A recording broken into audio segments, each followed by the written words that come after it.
Pulso, normalmente tenemos que tener un paciente que tiene que estar sentado o acostado, preferiblemente que haya tomado un descanso para tomar un pulso certero, que no haya realizado deporte anteriormente o que no haya consumido algún fármaco que pueda alterar su frecuencia cardíaca. Para tomar el pulso del paciente tenemos que tomarlo, tenemos diferentes zonas. Generalmente lo tomamos en el pulso radial, pero tomen en cuenta que también existen otras zonas como la temporal superficial, la carótida, el pulso radial que es el que vamos a tomar ahora, la arteria axilar. Luego en la región de las piernas tenemos la femoral, la poplitea, en la región posterior, y la peroneo, la tibial anterior. Cuando tomamos el pulso, tienen que usar los tres dedos que tenemos en nuestra mano, el índice, el medio y el anular. Y dispuestos en esta posición, el índice tiene que estar como en dirección hacia el corazón, o sea, tiene que estar a la izquierda, y el anular en la región derecha. No pueden tomarlo de esta manera porque el anular se tiene que encargar de presionar con fuerza para poder anular el pulso, y con el medio van a solo sostener la arteria para poder percibirla, y con el medio tienen que evaluarla. Entonces con este tienen que, recuerden que hace una presión fuerte, y con esos dos una presión más suave para poder evaluar el pulso. Una vez que están tomando el pulso, aquí tienen que tomar en cuenta las características que tienen que ser evaluadas, y estas las tienen que mencionar cuando tomen el examen.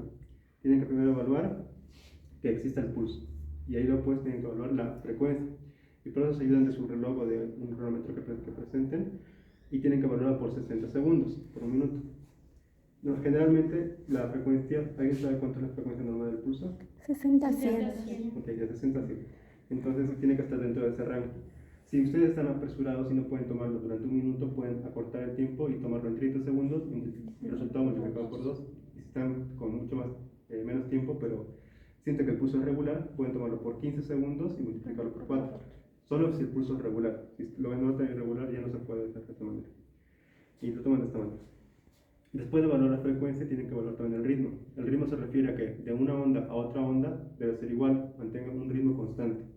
Si no, pueden ser alteraciones del ritmo que la vamos a ver en patologías. Aparte del ritmo, tienen que evaluar la simetría. La simetría se refiere a que se mantenga el mismo ritmo y misma amplitud de onda. La amplitud se refiere a la intensidad de la onda o la fuerza que esta va a ejercer sobre nuestros dedos. Lo pueden ver en una onda como el pico más alto, ¿verdad? Y esta amplitud se tiene que medir en grados. Tenemos el grado 0, que es ausencia completa de esta onda. Cuando lo percibimos, tratamos de sentir, no sentimos ningún pulso. Grado 1, que es un pulso más débil. El grado 2, que es un pulso que es el normal, es el estándar. El grado 3 es un pulso más fuerte. Y el 4, denominado como pulso saltón, que lo van a sentir como un gran golpe que va a ir hacia los dedos. Después de evaluar esto, también tenemos que mencionar las patologías que podemos ver en el pulso. Las diferentes patologías van a darse por alteraciones principalmente cardíacas, pero también, como les mencionaba, puede ser alteraciones dadas por consumo de algún fármaco, o porque el paciente ha realizado algún deporte anteriormente, o porque presenta algún tipo de ansiedad. Los pulsos principales que pueden ver en patologías cardíacas van a ser el pulso Zeller, el pulso Magnus. El Magnus se refiere a como el pulso saltón, un pulso que está con amplitud muy elevada. El Zeller, que va a ser un pulso con una elevación más retrasada. El Tardus es con una elevación más retrasada. El Zeller es con un ascenso más rápido. Y otras patologías ya que van a ver más adelante, diferentes patologías como estenosis mitral, estenosis aórtica o insuficiencia aórtica, que pueden ser como el pulso filiforme, el bigeminado. Eso lo van a ver. Está en el libro de la doctora Vázquez, tienen ahí una tabla con diferentes patologías y mencionan una patología, o sea, diferente alteración del ritmo, de la amplitud y una patología. Cuando ustedes en el examen, recuerden que esta habilidad la tomada en 3 minutos, y tienen que ustedes hacer tiempo primero de explicar, así como para hacer un resumen, cómo se evalúa el pulso, cómo debe estar el paciente posicionado, después cómo es la frecuencia, la amplitud, el ritmo y la simetría. Y después de las alteraciones de la amplitud mencionan alguna alteración y una patología, que es la cual produce esta alteración. Y eso lo tienen que revisar en 3 minutos. Ahora, algo que es muy importante que no les mencioné, que para cualquier habilidad, cuando realicemos una habilidad, ya sea simple o compleja, tenemos que realizar 6 pasos iniciales. Esos 6 pasos se repiten en todas las habilidades cuando tienen que realizar el examen. Cuando empecemos la habilidad, los 6 pasos serán: desde el primer paso, primero, presentarse. Buenos días, soy el doctor León. ¿Cuál es su nombre? Segundo paso es identificar al paciente. ¿Cuál es su nombre? Víctor. Después, el tercer paso es explicar el procedimiento. Cuando le digo: Víctor, le voy a realizar la toma de pulso. Por favor, si siente alguna molestia, me avisa. El cuarto paso es lavarse las manos. En esta parte solo van a simular que se van a lavar las manos. El quinto paso va a ser verificar el material. En este caso no hay material, solo decimos que no hay material para realizar en esta evaluación. Y por último, el sexto paso es posicionar al paciente. En este caso tiene que estar sentado y con la mano, normalmente va a estar a la altura del corazón, o si está echado, tiene que estar relajado. Esos son los 6 pasos que se repiten en todas las habilidades, ya sean simples o complejas. Con respecto al pulso, eso es todo lo que se debe evaluar en un paciente cuando realizamos la toma de pulso. Y bueno, ahora vamos a pasar a la siguiente, que es la valoración de la respiración del paciente. Después de haber realizado los 6 pasos principales, igual aquí puede estar sentado o acostado el paciente. Es importante que para realizar esta evaluación no le mencionemos al paciente que vamos a evaluar su respiración, porque al decirle que vamos a evaluar su respiración, el paciente puede conscientemente empezar a respirar y modificar su respiración a la que diferente a la cual sería cuando no le avisamos. Entonces, podemos decirle que vamos a tomarle el pulso o que vamos a auscultar su corazón, si tenemos el estetoscopio, o cuando realizamos la toma de presión arterial. Podemos hacer cualquier excusa para poder evaluar. Y para evaluarlo tenemos que mirar directamente al tórax. Entonces yo le digo, te voy a tomar el pulso por favor, y vamos a estar viendo el tórax. Cuando vemos el tórax tenemos que fijarnos primero en la expansión de este, que sea una expansión simétrica, que un hemitórax no se expanda más que el otro. Entonces evaluamos y tenemos que ver la expansión primero. Por ejemplo, ¿qué patologías pensarían ustedes si ven que el hemitórax está derecho no se expande con respecto al izquierdo? Solo vemos que un lado se expande. Neumotórax. Puede ser un neumotórax, un derrame pleural. ¿Alguna otra cosa? Un colapso, una atelectasia. Atelectasias. Y si ven una sobreexpansión de los campos pulmonares, ¿qué pensarían?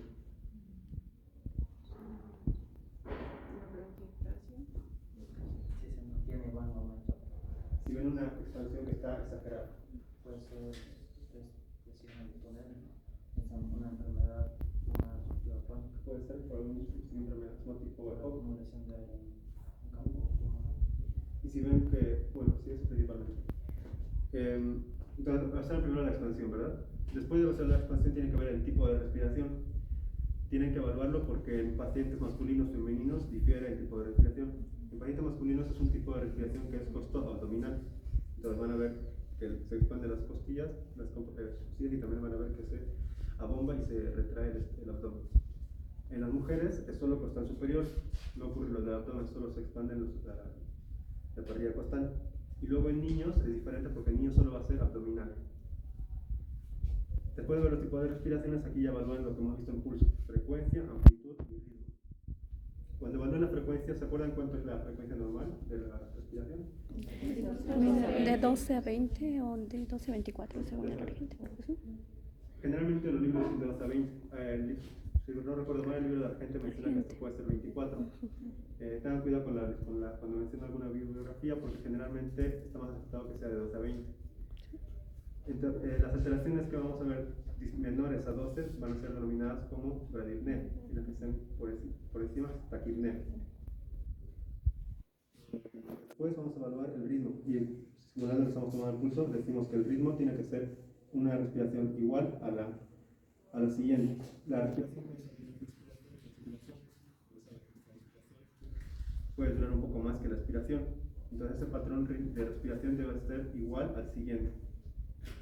Y por último, la amplitud. La amplitud va a ser da igual cuando vemos la expansión pulmonar. Tenemos que observar que no se expanda más de un lado más que del otro, no más que del otro.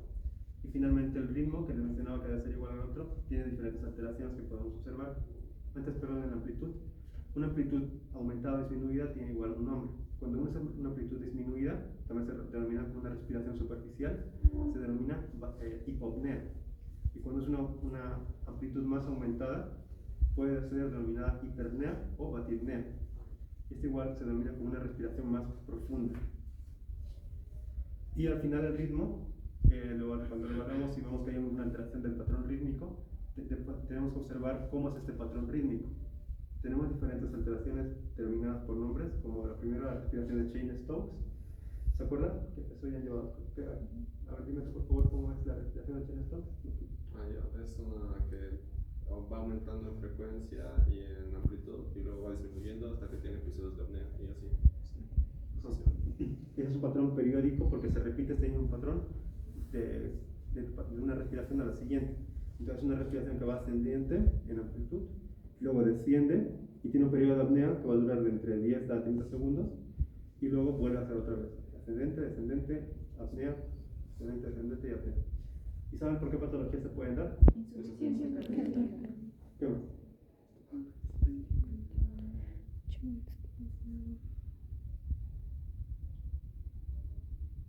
Aparte de problemas cardiológicos, igual puede ser por problemas cerebrovasculares. Una persona que presenta algún accidente cerebrovascular igual puede presentarse.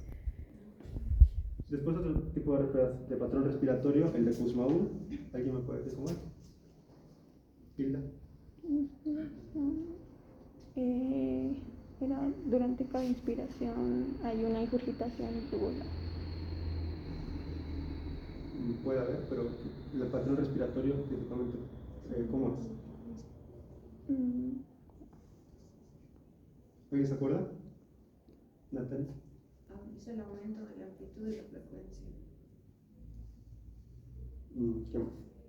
Bueno, las características, igual van a ver en el libro, se caracteriza por ser un tipo de respiración que es quejumbrosa en el paciente, es un poco más superficial y tiene periodos de apnea que van a ser variables. Aquí no es un patrón periódico. ¿Y se puede dar? ¿En qué caso se puede dar?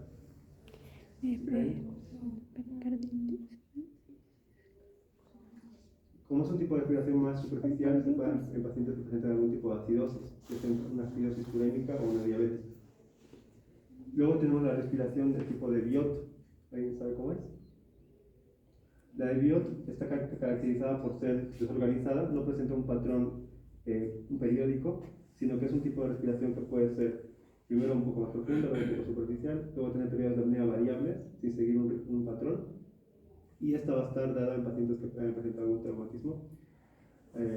Natalia, ya lo han visto, ¿no? Pacientes que hayan presentado algún traumatismo y tengan alteración cerebrovascular también, ya sea por un accidente cerebrovascular o por un trauma craneal.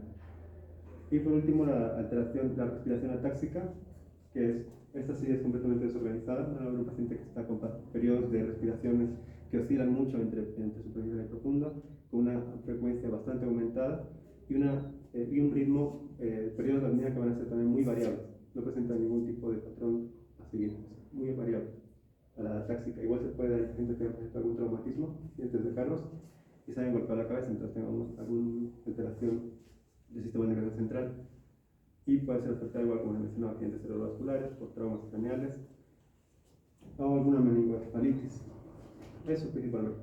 Y bueno, y con eso termina la evaluación. Esto, como también les dije, dura 3 minutos también. Y para resumirlo, tienen que mencionar primero cómo se evalúa, mencionar que no se debe decir al paciente que se tiene que evaluar, ¿verdad? Después evaluar la expansión, el tipo de respiración, la frecuencia, la amplitud y por último el ritmo y sus alteraciones. Eso tienen que poder decirlo en 3 minutos. Si bien no se alarguen mucho, sino lo más esencial que tienen que decir de cada patología. Y con eso acaba esta evaluación. Doctora.